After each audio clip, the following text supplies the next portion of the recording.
Hello everyone. Today we are going to discuss our poem Trees written by Emily Dickinson. And first of all, we shall read about the poet. And one more thing जो कि आपको ध्यान रखनी है कि मैं बोल रहा हूँ we shall read about the poet. जैसे कि ये एमिली डिकिंसन एक वूमन है, एक लेडी पोइट है, तो मैं वर्ड यूज़ कर रहा हूँ पोइट क्योंकि जो मॉडर्न टाइम है उसके अंदर चाहे मैन है चाहे वूमन है, उन दोनों के लिए जो वर्ड यूज़ किया जाता है वो है पोइट। तो ट्रेडिशनल टाइम के अंदर जो वर्ड थे वो थे मैन के लिए पोइट एंड वुमन के लिए था पोइटस। लेकिन मॉडर्न वर्ड के अंदर, मॉडर्न टाइम के अंदर ये वर्ड चेंज होके पोइट बन चुके हैं।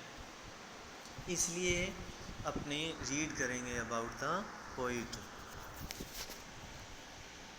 So let's see about the poet. Emily Dickinson is regarded as one of the America's quintessential poets of the 19th century।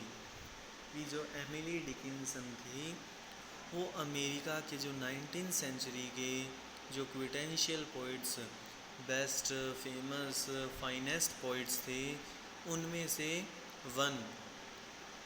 से एक बेस्ट पोइट गिनी जाती हैं। कि ये जो बेस्ट पोइट थे उस टाइम के, उन बेस्ट पोइट में से ये भी एक मानी जाती हैं। She lived an introverted and hermetic life. और इनकी जो लाइफ थी वो इंट्रोवर्ट टाइप की और हर्मेटिक टाइप। ये बहुत कम लोगों से मिलती जुलती थी, बातचीत करती थी, सोशलेबल नहीं थी, और ये क्या करती थी, लोनलीनेस के अंदर ज़्यादातर टाइम स्पेंड करती थी। तो इनकी जो लाइफ इंट्रोवर्ट और हर्मेटिक टाइप की लाइफ थी।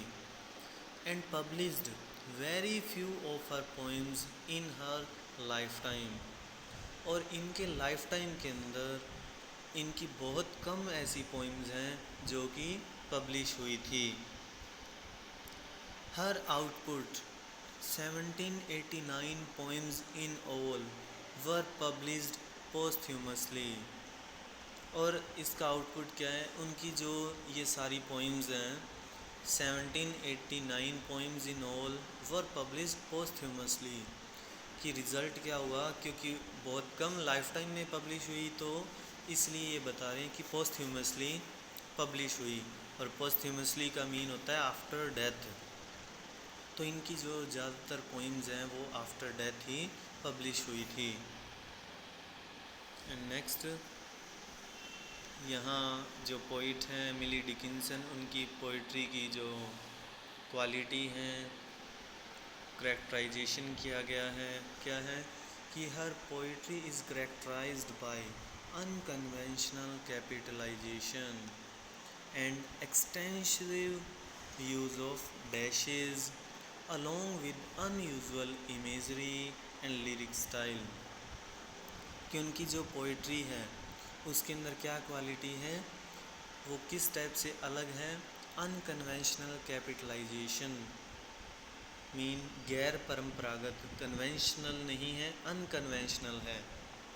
कि कन्वेंशनल बात करें तो मीन परंपरागत, जैसे कि कन्वेंशन है, ट्रेडिशन है, लेकिन यहाँ पे ये बता रहे हैं अनकन्वेंशनली, कि वो परंपरागत नहीं, गैर परंपरागत रूप से कैपिटलाइजेशन यूज़ करती थी। मीन वर्ड्स को कैपिटल यूज़ करती थी, क्योंकि इससे इनका स्टाइल यूनिक दिखता था। और इन्होंने ये जो कैपिटलाइजेशन यूज़ किया है ये अपनी पोइट्री के अंदर वहाँ जिन वर्ड्स को कैपिटल किया है वहाँ स्ट्रेस देने के लिए यूज़ किया है। And extensive use of dashes. और इनकी पोइट्री के अंदर डैश का भी यूज़ काफ़ी किया गया है।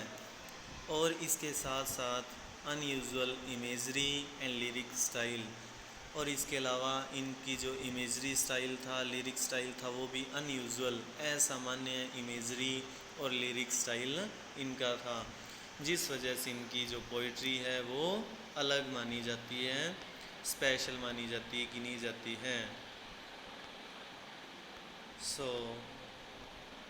इस तरह से अपने एमिली डिकिंसन के बारे में देखा है और उनकी पोइट्री के बारे में देखा है। अब अपनी जो पोइम है ट्रीज़, उसके बारे में कुछ जानते हैं कि ये जो पोइम है ट्रीज़, ये एक प्योर नेचर पोइम है। इसके अंदर नेचुरल सीनरी को, नेचुरल इमेजरी को प्रेजेंट किया गया है। तो यहाँ पर अलग अलग चीज़ों की बात की गई है, ट्रीज़ की, जो छोटे छोटे क्रिएचर्स हैं, इंसेक्ट्स हैं, सन, क्लाउड्स, स्नेक, बर्ड, मीन सारी नेचुरल इमेजरी यहाँ पे यूज़ की है। प्योर नेचर पोइम है।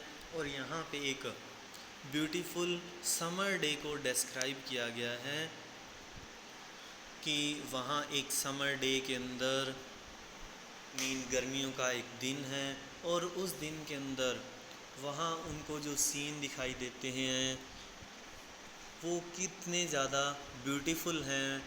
तो यहाँ ये जो पोइट है वो अपने को ये बताना चाह रही है कि हमें जो नेचर की ब्यूटी है उसको सेव करना चाहिए, उसको देखना चाहिए, उसकी प्रेज़ करनी चाहिए, क्योंकि नेचर के अंदर हर एक चीज़ बहुत इम्पोर्टेंट है और ये सारी चीज़ें नेचर की ब्यूटी को बढ़ाती हैं। So now let's see our poem, The Trees.